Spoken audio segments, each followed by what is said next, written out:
Hello friends, welcome to Sunita kitchen. ఈరోజు మన ఛానల్లో హోటల్ స్టైల్లో రెడ్ చట్నీని ఇంట్లోనే ఎలా ఈజీగా టేస్టీగా ప్రిపేర్ చేసుకోవాలనేది మీకు క్లియర్గా ఎక్స్ప్లెయిన్ చేస్తాను. ఈ చట్నీ వచ్చేసి అన్ని రకాల టిఫిన్ సెంటర్స్ దగ్గర అలాగే టిఫిన్ బండ్ల దగ్గర దొరుకుతూ ఉంటుందండి. చాలా ఈజీ అనమాట. ఒక 2 మినిట్స్లో ప్రిపేర్ చేసుకోవచ్చు, అంత ఈజీ అండి. ఈ చట్నీ వచ్చేసి అన్ని రకాల టిఫిన్స్లకు కూడా అదిరిపోతుంది. ఇప్పుడు తయారీ విధానాన్ని చూసేద్దాము.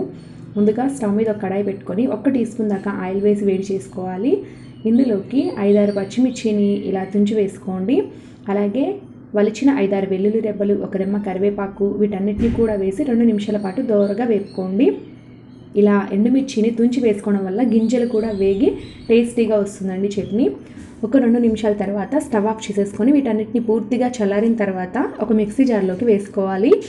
వీటితో పాటుగా పుట్నాల పప్పు ఒక 3 టేబుల్ స్పూన్లు, అలాగే వేయించిన పల్లీలు ఒక 3 టేబుల్ స్పూన్లు వేసుకోవాలి. నేను ఎక్కువగా పల్లీలని ఇలాగా వేయించి పక్కన పెట్టుకుంటూ ఉంటానండి ఇన్స్టెంట్గా చట్నీల కోసం. సో ఇప్పుడు వీటన్నిటిని కూడా ఒకసారి మెత్తగా గ్రైండ్ చేసుకోండి ఇలా పొడిలాగా. ఇప్పుడైతే ఇందులోకి నానబెట్టిన చింతపండుని ఒక రెబ్బ వేసుకోండి నీళ్ళతో సహా. అలాగే రుచికి సరిపడా ఉప్పు వేసి ఈ చట్నీ మీకు ఏ కన్సిస్టెన్సీగా కావాలనుకుంటున్నారో అలాగా గ్రైండ్ చేసుకోండి. ఇలా సాఫ్ట్ టెక్స్చర్ ఉండేలాగా గ్రైండ్ చేసుకోవాలి. చట్నీ మనకి రెడీ అయిపోయింది కదా, దీనికి పోపు పెట్టేసుకుందాము. ఇప్పుడైతే స్టవ్ మీద ఇదే ప్యాన్ పెట్టుకొని మరొక టీ స్పూన్ ఆయిల్ వేసి వేడి చేసుకోవాలి. ఆయిల్ వేడెక్కిన తర్వాత ముందుగా పోపు దినుసులు వేసుకోండి. మినప్పప్పు, శనగపప్పు, ఆవాలు, జీలకర్ర ఇవన్నీ కలిపి 1 టీ స్పూన్, అలాగే ఎండుమిర్చి ఒక 2-3, 1 రెమ్మ కరివేపాకు వేసి బాగా వేపుకోండి 1 నిమిషం పాటు. చివరిలో కొద్దిగా ఇంగువ కూడా వేసుకొని పోపు వేసుకున్నారంటే చాలా బాగుంటుంది. అంతేనండి, మనకి ఇక్కడ తాలింపు లేదా పోపు అనేది రెడీ అయిపోయేటట్లే. దీన్ని ముందుగా గ్రైండ్ చేసి పెట్టినటువంటి చట్నీలో వేసేసి బాగా కలుపుకున్నట్లయితే హోటల్ స్టైల్లో మనకి రెడ్ చట్నీ రెడీ అయిపోయినట్లే.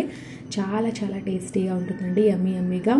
ఈ చట్నీని మనం ఇడ్లీ, వడ, దోశ, బోండా, ఊతప్పం ఇలా దేంట్లోకి తిన్నా కూడా అద్భుతంగా ఉంటుంది. తప్పకుండా ట్రై చేయండి. సింపుల్గా ఒక 2 to 3 మినిట్స్లో అయిపోతుందన్నమాట.